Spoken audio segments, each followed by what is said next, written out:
Induction is reasoning from the specific to the general. If we believe many instances of a schema, and we know of no counterexamples, then we're often tempted to conclude that the schema is true in general. Suppose we believe that a schema holds for every term in our language. For example, P of A implies Q of A, P of B implies Q of B, and so forth. Then we're entitled to conclude a universally quantified version of our schema. For example, for all x, P of x implies Q of x.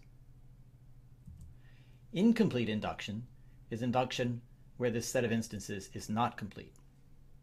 From a reasonable collection, we sometimes leap to a universal conclusion even though we have not seen all instances. Consider, for example, the function shown here. F of 1 equals 1, and f of n plus 1 equals f of n plus 2n plus 1. If we look at some values of this function, we notice a certain regularity.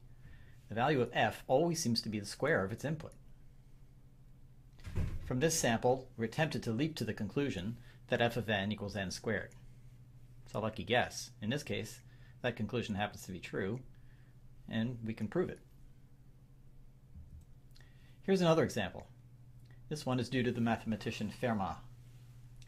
He looked at various values of the expression 2 to the 2 to the n plus 1 for various values of n, and noticed that they were all prime.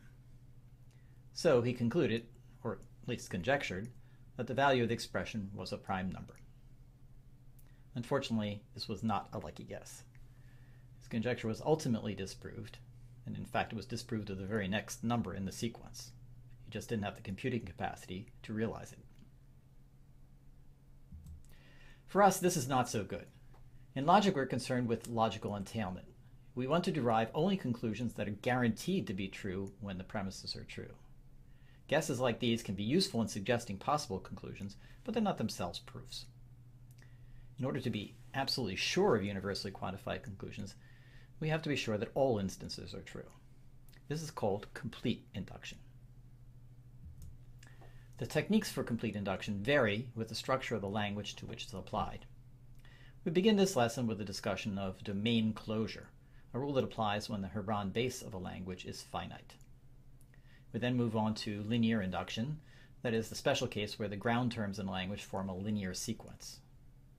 After that, we look at tree induction, the special case in which the ground terms of the language form a tree.